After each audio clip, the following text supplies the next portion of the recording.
Hello, hello, hello, and welcome to Believe. That's BLEAV in Lions, right here on the Believe Network.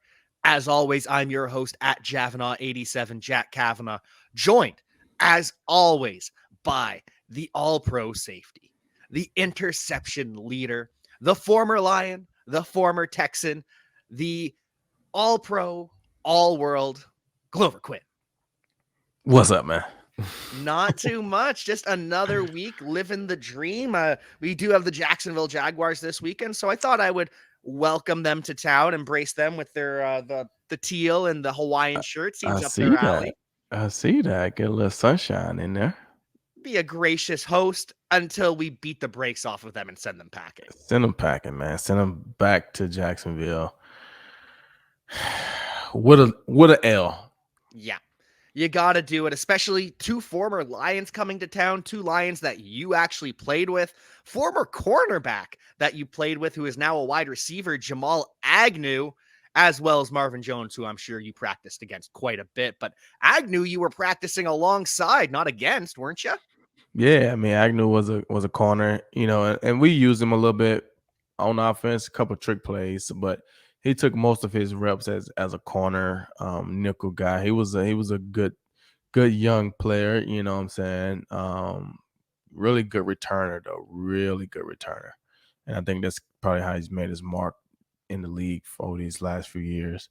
And then Marvin, I practiced with Marvin obviously, but I remember being when I was in Houston, when we were winning divisions and making playoffs when I was in Houston in 2011 and 12. I think Marvin that was his rookie year, 2011. So I remember playing him in the playoffs with the Bengals, and so I had plenty of battles with Marvin, and so I'm sure those guys would be excited to get back to Detroit. And I mean, it's always fun, I guess, to go back and play where you played at. See some old friends if there's anybody that was there when you were there. But that's always fun. Football is back, and Bet Online remains your number one source for all your football betting needs this season. You'll find the latest odds, matchup info, player news, and game trends. And as your continued source for all sports wagering info, Bet Online features live betting, free contests, live scores, and giveaways all season long.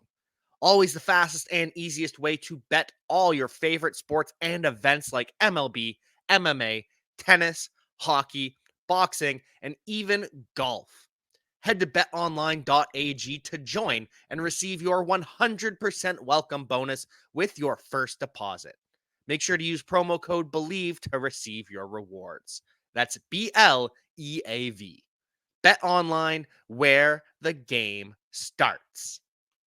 Were you still at corner when you played against Marvin Jones, or did you kind of move back to safety at that point? I was at safety. Okay, so you were Yeah, dealing with I was at everyone. safety. You were dealing with AJ Green. You were dealing with Mohamed Sanu and Marvin Jones. You had to worry about Mm-hmm. them all.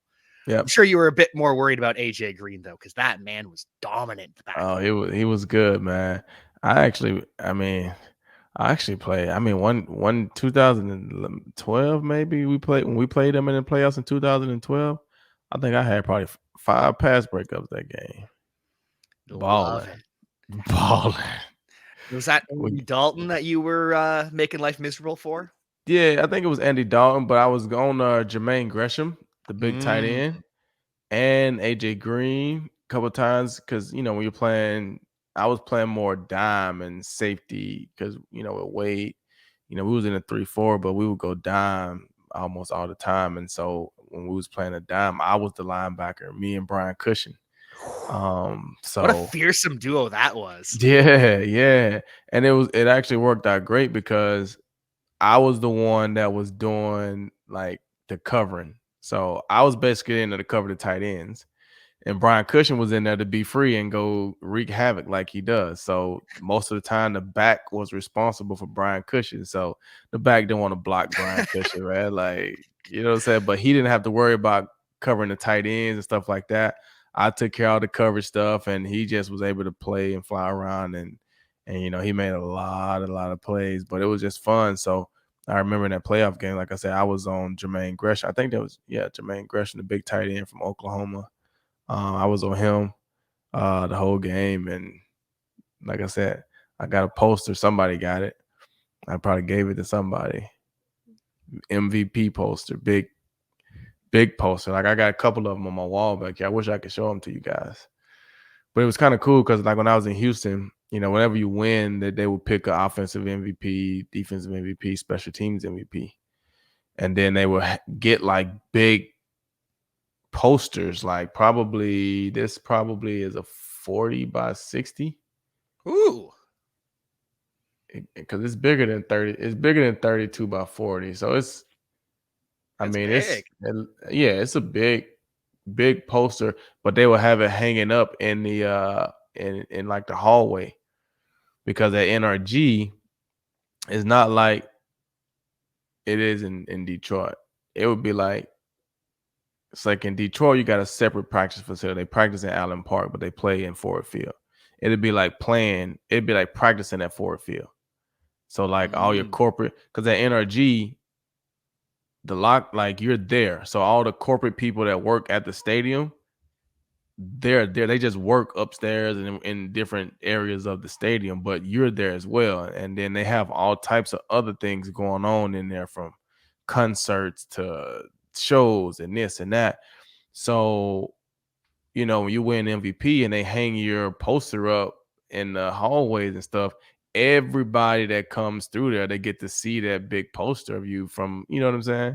And then once the game is over with, once the week is over with, then they take the poster down and they give it to you.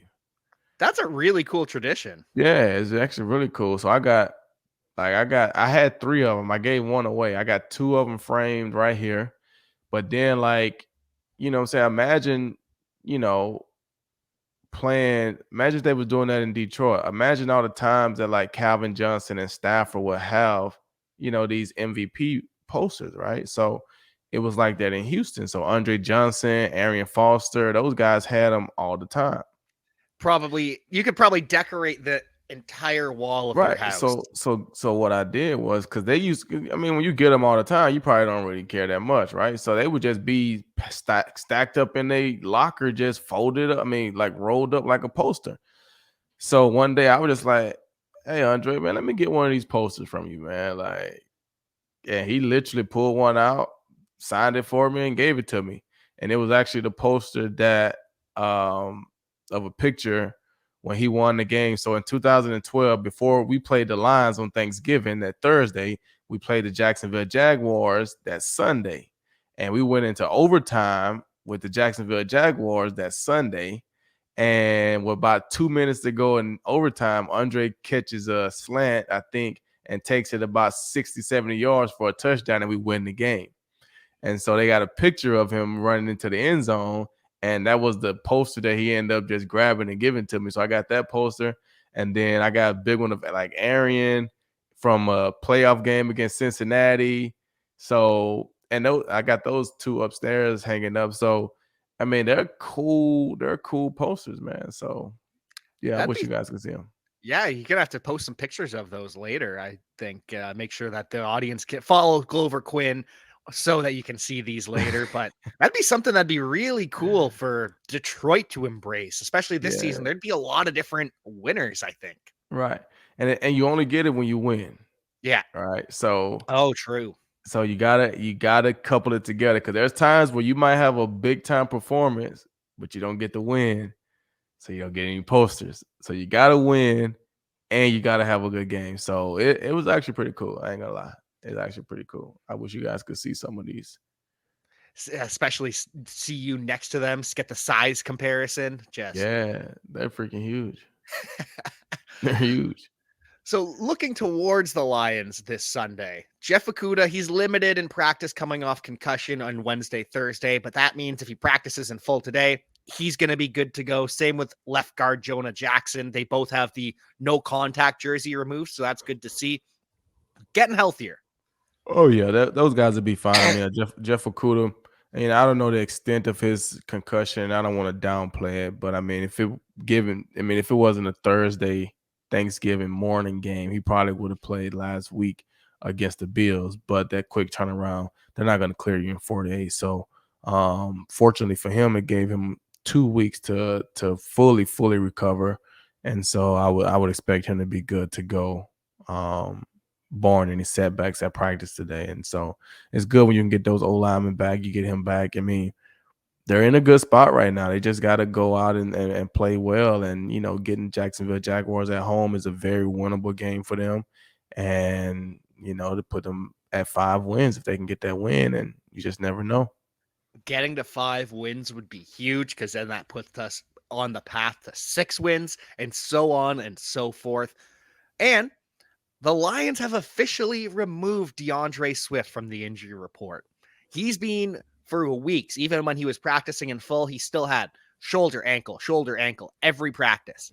They have officially taken him off. Does that actually mean he's fully healthy, or how does that typically work when you've had this nagging injury and all of a sudden you are no longer listed? I mean, it just means that you're good to go. You're no longer on the injury report. That doesn't mean that You're still hurting, right? More than yeah, that just likely. means you can get through practice. We don't have to take reps off of you in practice. We don't have to hold you out of a drill because of this and that. You can fully practice if you need to practice. When you're still on the injury report, it's kind of like, hey, well, he got a shoulder. He's good to play, but we still gonna hold him out of, blocking drills because of this or that, right? So Okay. he can fully practice, full speed, a full practice. Doesn't mean he don't still probably go and get treatment and continue to make himself feel better, but he's basically to the point now where we can no longer say he's injured. He That can play at a high enough level now. That makes a lot of sense, and that's kind of what I was wondering, because even when DeAndre Swift was full, I'd imagine that means, yeah, he's full today, but tomorrow he could be limited. We're just going to see what happens. Nice to see that he's good to go, and it's a far cry from the summer when we were getting ready for 1,000 rushing and 1,000 receiving yards. That's what Swift was telling people his goal was. Injuries have kind of derailed that. Jamal Williams has stepped up in a huge way. And then you start seeing the fantasy football websites talking about, oh, the Jaguars, they haven't allowed a running back to score in 3 games. And then you go back and actually look at the games. Okay, well, the Ravens just had historic failures on the goal line. I think they went 0 for 4. So, yeah, makes sense. Week before, Patrick Mahomes throws 4 touchdowns against the Jaguars. So, yeah, no running back scores when Patrick Mahomes throws 4. And then the Raiders, Devontae Adams had 2. So, it's always funny when people take these small sample sizes to say, oh, the Jaguars' run defense is so good, they're not allowing touchdowns. And then you go back, well, that's not true at all. Right. I mean, and that's stuff that that happens all the time, right? Like I say, a lot of time you see it the opposite way though. You Yeah. see a team have a really good pass defense in the rankings, but their rushing defense is last in the league. And it's like, well, yeah, we don't have to throw for 300 yards on you because we're running it for 300 yards. So we only threw the ball 8 times for 125 yards. Yeah, you're gonna be tops in passing yards, but you're bottom in rushing yards. So it's kind of the opposite. You know what I'm saying? You gotta be tops in rushing. We don't have to run it on you. We can just throw it all over the place and score 4, 5, 6 touchdowns. So yeah, it's funny how those guys get into all that stuff. So hopefully that trend continues. I mean, we throw it to our running backs out the backfield. DeAndre Swift can catch a pass. I mean, if we get down inside the 5, Jamal's going to punch it in. So that streak will probably end this week. Exactly. It's you can always dive deeper into any statement. And a lot of the times when it comes to football media, it's really easy to debunk the stats that they're pulling out because there's always another layer to it. And I'm sure that's not really the case when you're on the field in the locker room, because coaches are smart enough to look at everything and say, yeah, okay, they are technically the best pass defense, but look at who they actually have and look how they're actually defending. It's not the players, it's how terrible they are against the run. Right. Yeah. Yeah. I mean, Yeah. It's funny that I imagine the narratives that we're all hearing in the media are very different from what the coaches are preaching ahead of defending these offenses. Right. I mean, the coaches know. They know the truth. The players know the truth. Well, that's the cool thing about it. I mean, reporters report what they want to be reported, right? They create storylines, make things bigger or smaller than what it really is. And that's cool because it's media. It drives attention, it drives stuff to the game, regardless of if you like it or not. It drives it to the game. It is what it is. You know what I'm saying? It gets people interested. A good headline or a bad headline, it gets people interested. And so they do a good job, I guess, covering it. I mean, when you're on one side of, you may not like it, but at the end of the day, they do a good job covering the games. And so coaches know, players know, they know the truth. And there's problems in Jacksonville that maybe the media isn't covering, but the players know. The same way with the Detroit Lions. There may be some problems that the media may not address it or they may cover it in a certain way, but the players know, hey, we're not very good at this right here, but we're ranked high because, well, they don't ever get it inside the 20 on us because they're scoring from the 40 on us every time. So we're going to be number one in red zone defense, but they're never in the red zone because we're last in big plays.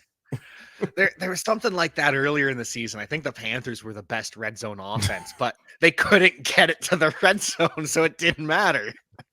That's why we're here, though. That's why the Believe Network exists, and so that way we can take these little things that aren't necessarily lies, but we can just add the full context to it. Yes. Because no one in their right mind thought the Panthers were an elite red zone offense at any point. No, especially this year. No.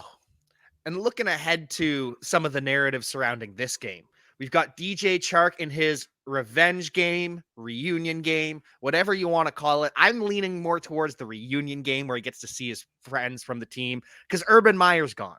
If Urban Meyer was still there, I would absolutely call it a revenge game. But DJ Chark has no beef with Doug Peterson. He's probably liked Trevor Lawrence for the time that they played together. He grew up with Marvin Jones, so I think reunion's the proper way to frame this. Was DJ Chark a free agent? Yes, he was. Did he get released from Jacksonville? Or was his contract up? His contract just expired, and they didn't. Well, I mean, like I say, I don't know. Maybe I could be wrong, and maybe I'm just not understanding the terms. But I feel like if your contract is up and you don't get re-signed, it's still not a revenge game. Yeah, it's a reunion game. If you get cut before your contract is up, or you get cut during training camp, or you get traded, you know, now we may be talking about revenge, right? Like, hey, man, my contract wasn't up and you guys cut me, right? You guys traded me. Like, you didn't want me, but like, my contract was up with the Texans. I didn't have any revenge. Like, I held up my end of the bargain. They held up their end of the bargain. They didn't want our relationship to continue going forward. That's fine. I moved on, right? It's not revenge. It's like, I mean, you know, you may want to show them that they made a bad decision, but it ain't revenge, especially when it's a whole new staff. that's the thing. It's like because you don't have, unless you had some beef with the players. You know what I'm saying? Like, yeah. No, I completely agree. There's got to be more than just I left for it to be a revenge game. yeah. You send Darius Slay away, that can be a revenge game. You send Quandre Diggs away, that can feel like a revenge game. Mitchell Trubisky, his contract expires, but I don't think he feels he got a fair shake in Chicago. So maybe he views that as a revenge game. But I don't know why he don't feel like he got a fair shake. He was the starting quarterback. He was the starting quarterback. Like, what do you mean you didn't get a fair shake? You were the starting quarterback. If you don't perform and they make a change, how do you not get a fair shake? You were the starting quarterback. Like, some guys just hold on to it, though, and they create their own revenge, almost like Michael Jordan. He was getting revenge. Every game was a revenge game for Michael Jordan. Yeah. I think it's one of those more than anything, but it's got to be something more than just you are on a new team. I, like I say, I feel like when there's, like the perfect example this year would be like Carolina playing Arizona and Robbie Anderson gets Yes. revenge on the Arizona Cardinals, right? You had a situation, you get released, you find a new team, and then you go play. Like that's revenge, right? Um, AJ Brown against the Titans this weekend when AJ Brown against the Titans, right? Did he get released or they didn't he want to pay him or something like he that? got traded because they didn't want to pay him, Yeah, but every other receiver that was in his class got paid by the team that drafted him. yeah. So that's like a revenge game, right? Stuff like that. Random, like regular stuff. Your contract up, we decide not to re-sign you. That's not revenge, bro. That's football. That's business. That's the life. That's the reunion game, just getting to play Yeah. with your friends again. Go see your homies, man. If you didn't like the coach, that's fine. You don't got to talk to the coach. Like, go see your homies, man, and keep it moving. And I want to be clear, DJ Chark's not the one building this up. It's the media from Jacksonville Right, and Detroit. But right. for him, it seems as though he's at peace with it. He's happy in Detroit. And yeah, he's ready to make some plays against his former team, especially because he wants to win. He wants to continue the playoff race. And it looks like he'll be doing it without the help of Jameson Williams for at least one more week. There's an outside shot that Jameson plays, but I don't know if you saw the videos of him running in just drills. He is fast. Yeah, he fast, and I mean, I ain't gonna take nothing away from him because he's already ran a fast time, but he's also fresh legged as well. These guys Yeah. have been playing and training camp and practicing, so he's fresh legged and all that stuff. But he did look very, very, very, very, very explosive coming out. But that right there doesn't for me. It's exciting, but that doesn't impress me when I'm thinking about him coming off ACL because like when you have a leg injury, knee, ankle, things like that, it's easy to run full speed. It's harder to jog. It's easy to run full speed. But I want to see, can you cut, right? Like how comfortable are you running full speed, coming to a complete stop, making a cut left or right, coming out of your brakes, coming off of an ACL. You know what I'm saying? Like it's easy. People don't realize it's easy to run full speed. Your feet are not on the ground, your knees are not on the ground very long or hard because you're moving, right?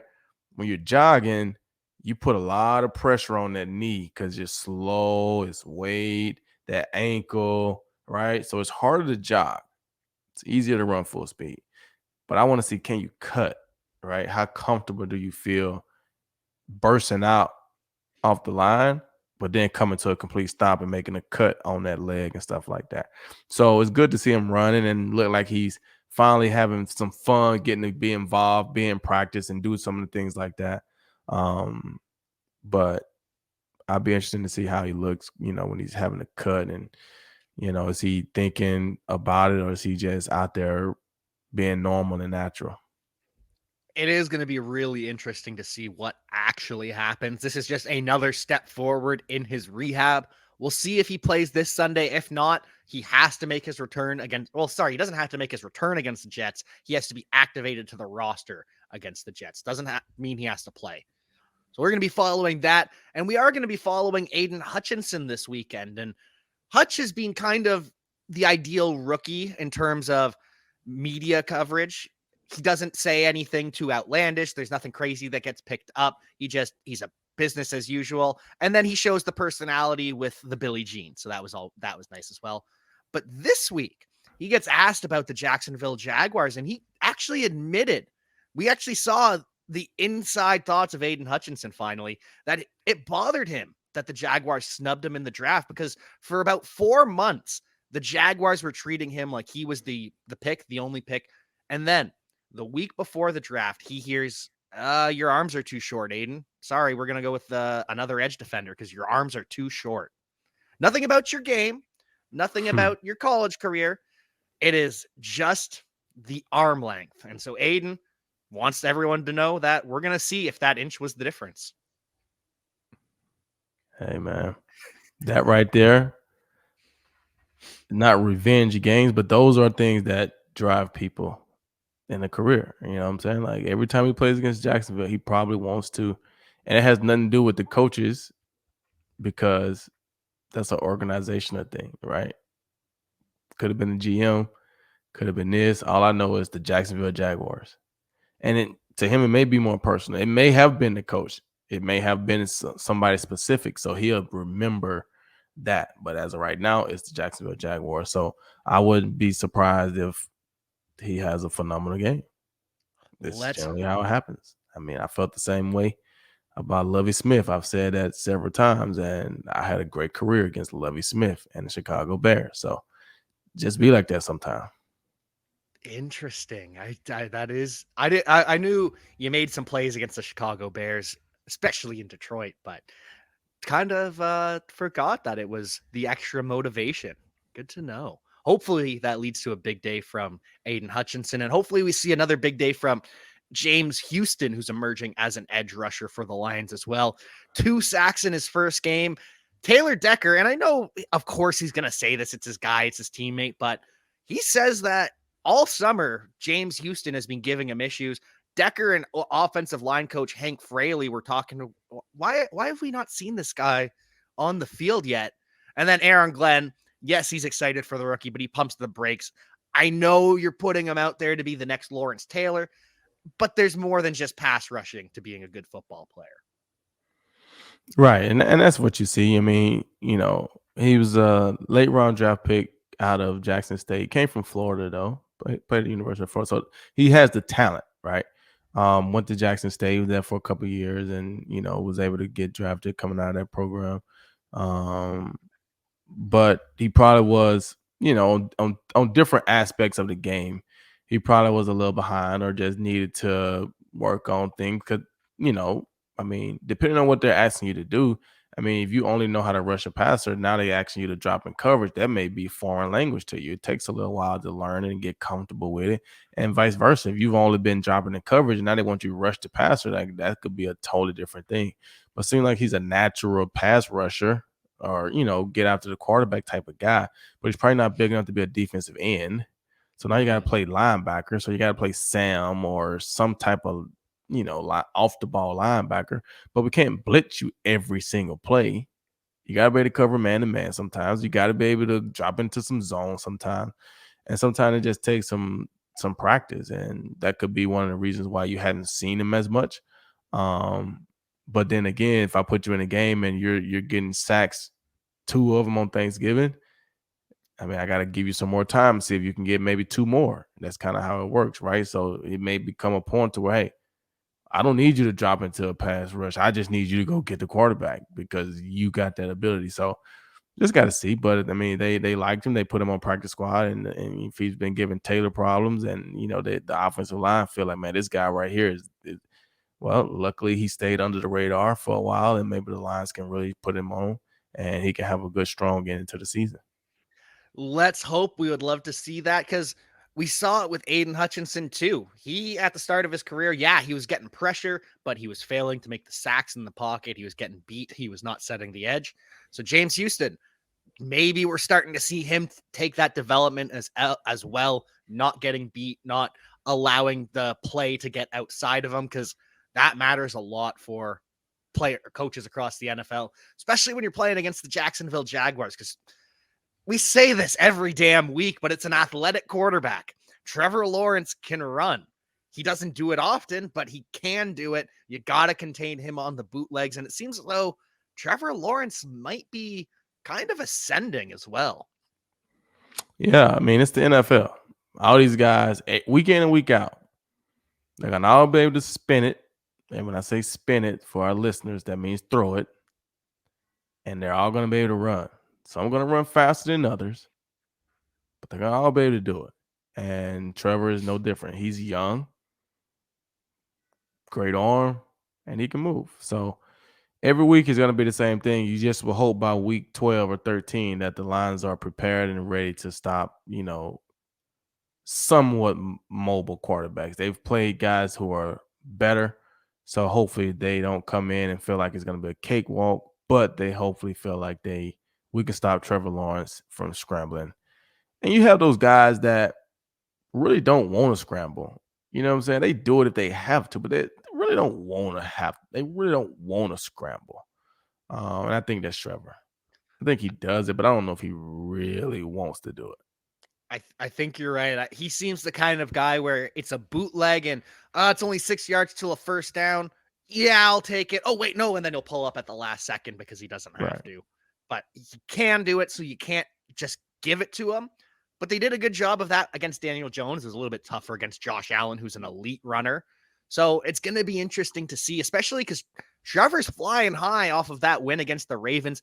3 TDs, 300 yards, and a fourth quarter comeback against the Ravens. That is a statement win if you can continue to build off of it. So we'll see what happens. But at the same point, Saquon Barkley had a statement win for himself, and the Lions completely shut Saquon down. Yeah, I think the Lions will be fine. I think Jacksonville did a great job last week beating the Ravens. They came back, but the Ravens have dropped 4 or 5 games in the fourth quarter. So I don't know what it is with the Ravens. And the fourth quarter is like they only played 3 quarters and then they just try to survive in the fourth. And some games they haven't been able to survive. But I don't think the Lions, I think they get Jacksonville by 10 points. Ooh, I love it. Yeah. Absolutely love it. What are your thoughts on Doug Peterson, the Super Bowl winning head coach heading to Jacksonville? Because in all honesty, it seems as though he's found his home. Obviously, it didn't end the right way in Philadelphia the way he would have hoped, but it also seems like the Eagles have no regrets either. Yeah, it seems like everybody's happy. I don't really get into a lot of that stuff, man. Like, you talk to some players and they know the coordinators, they know all the coaches, they know their backgrounds, they know their schemes, they know. I never really got into all that stuff. Like, I really didn't care for the most part. I mean, I'm gonna watch what I see on film. I'm gonna understand this, and that. So I don't really know Doug Peterson like that. I know he was in Philly and he won the Super Bowl, and then things didn't go well or something happened, and now he's in Jacksonville. I don't really know. Everybody seems to be happy. Philly seems to be happy. They got a new coach, Nick Sirianni.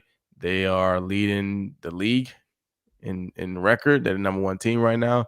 Jacksonville seems to be doing better than they were doing last year. They're getting some wins. They got some good young players. They're building something nice. So I think everybody's happy. I don't really have much on Doug Peterson or any of those guys, man. I don't really. That's not a bad thing, though. It's okay to not have a take sometimes. It's okay to just be like, hey, these men seem happy. These teams seems happy. That's good. That's a good thing. That's fine with me. I don't have time to sit there and think about that. Like, I just don't. One thing I know you do have time to sit and think about, though, is Jalen Hurts, MVP of the NFL. You said it on Instagram, maybe TikTok, Twitter. It was all over the place. Best quarterback on the best team. I mean, I feel like that's what they've made the award out to be. Yep. Nobody has won the award outside of a quarterback, and I don't know how long, if ever. So Adrian Peterson was the last, actually. And that was with Christian Ponder and his 2,000-yard season. So it took 2,000 yards with Christian Ponder as quarterback. Right. I want to be respectful here. Right. But it's really the best quarterback in the league that gets the MVP. And generally the best quarterback on the best team. Because if you're on the best team, this would, and I don't want to downplay it and make it seem so, not like a great accomplishment, because it's hard to be 9-2 in the NFL. Like, that's hard to do. There's only one team that's done it, but maybe 2. But the Eagles are 10-1. 10-1. Vikings are 9-2. Yeah, 10-1. So it's hard to be 10-1 in the NFL. Hence, that's why there's only one team that's done it, right? So it's also hard to play quarterback on the best team, right? Because there's teams that are good that don't have good quarterback play and they haven't won 10 games, right? There's teams that are good and they got good quarterback play, but they still haven't won 10 games. So I don't want to downplay what I'm saying when I say, well, it's just the best quarterback on the best. It's hard to be the best quarterback on the best team. Let me put it like that. So for you to be on the best team and to get 10 wins, your quarterback has been playing well. And that's what we've seen from Jalen Hurts from day one. We had a chance to watch him not up close and personal because we weren't at the game, but intently because we were watching the game for our show at least. And we saw week 1 against the Lions that he's played paused and controlled. I said it from the day one. I said, man, he just looked like he was in control. He looked so paused. He looked really good. And he's been the same way all year. Yeah, he's had a couple plays here or there. That's football. That's normal. But overall, he's played really good. He's led this team. He's made big plays in big moments. He's made big throws in big moments. And they're a 10-1 football team. So he's the best quarterback on the best team. So why wouldn't he be the MVP? We could say Patrick Mahomes, sure, putting up good numbers. He ain't the best team. Kirk Cousins, he on a good team, but he ain't putting up numbers like Jalen. He's not the best. That's the thing. Ain't You the got to best. be the best team and the best quarterback. Right. And Kirk's not the best quarterback. Josh Allen, good quarterback. But when you look at their record, they're 8-3 now? 8-4 now? I think they're 8-3, 8-4. 9-3, whatever. Eight, They eight just and played three. last night. 8-4. 9-3 now they would be. And you probably could say, because he went through a little stretch, that Josh Allen is probably the reason why the Bills aren't 10-1. Yeah. Oh, yeah. You can. Right? I mean, I'm not saying it's just his fault, but you look No. at some of those games, a couple of those interceptions that he threw, a couple of decisions that he made when they were, you know what I'm saying? When you want to say MVP, you make those plays and you win those games. And now instead of being 8-3 or 9-3 or whatever you are in the wild card, you're 10-1 leading your division. So that's why I said, if that's how we're going to do it, then Jalen Hurts is the MVP. And since they are sitting at 10-1, the Eagles would get a bye for the first round of the playoffs. Vikings look like they're going to have the second seed at 9-2. 49ers, yeah, they could catch up. They're sitting at 7-4, but that's 2 games behind late in the season. Vikings would have to fall off, and the Niners have to continue to surge. And we all know that the 4th seed is going to be whoever wins the Buccaneers versus the Falcons in Week 18. And they're going to host the Dallas Cowboys and probably going to be eliminated first round. Yeah. But after that, those final 2 playoff spots are the spicy ones because Dallas, they're 8-3. We're going to say they've clinched, even though there's still a ways to go. I don't see them falling off. But now we look at it. It's the Giants, it's the Commanders, it's the Seahawks, it's the Lions, and it's technically the Falcons, but I don't think the Falcons are going to get a wild card. No. They're competing for 2 spots, and the Giants are the 6 at 7-4, but they've lost to the Lions. The Commanders are the 7 seed at 7-5, but they've also lost to the Lions. And they face each other twice. Giants and Commanders have 2 games left to play against each other. So if you look at the Giants' schedule, they've got the Commanders, Eagles, at Commanders, at Vikings, Colts, and Eagles. So if they go 3-3 in that span, they're a 10-17. For the Commanders, they have to go 3-2 over their final 5 games to be 10-7. And they've got the Giants twice, the Niners, the Browns, and the Cowboys. So 3 wins is going to be tough for the Commanders. Seahawks, they're at 6-5. They need to go 4-2 to be 10-7, face the Rams, the Panthers, the 49ers, Kansas City, the Jets, and the Rams. So it's possible, but when you look at it, if the Lions win out, they are a 10-17. The Giants and the Commanders only have to go 3-3 and 3-2, and those are stretches. And the Seahawks need to go 4-2. Could we be looking at a Detroit Lions playoff berth. Who's our last 5? Because we Lion, got Minnesota one more time. we got the Oh, Jets, we got the Panthers, Packers, and Bears. hold on. Jets. Jets, Panthers, Vikings, Bears, Packers. Ooh, that Vikings game. That's gonna be a big I mean, one. I feel like they could beat. I feel like they beat Jacksonville. I think they'll beat the Bears. I think they'll beat the Packers. I think they could get the Jets. Panthers. I think they can get the Panthers. Yeah. It's That that Jack Vikings game. that Vikings game, man. That freaking Vikings game. And you know what's crazy? If the Lions do sneak in as that 7 seed, they would likely be playing Minnesota The Vikings. in round 1 of the playoffs. Dude. And if they beat them once, they can beat them again. So you're looking at the Lions being in a divisional round? Oh my goodness. I'm saying there's a chance. It is a chance. And hey man, those are good wins. Beating the Commanders, beating the Giants, that's good stuff. You got a chance. You just got to control what you can control. And the only thing you can control, you can't control the Giants going 3-3. You can't control the Commanders going 3 and you can't control any of those things. The only thing you can control is you got to go out and beat the Jacksonville Jaguars on Sunday. And then you got to regroup and you got to come back and you got to beat the next team. And then you got to regroup and you just got to go out and win the games that you know you got to win. And if you do that, you give yourself a chance at the end. If you get caught looking at what everybody else got to do, that's my job. That's your job. Let the media, let us speculate about what you have to do. Your job, go beat Jacksonville.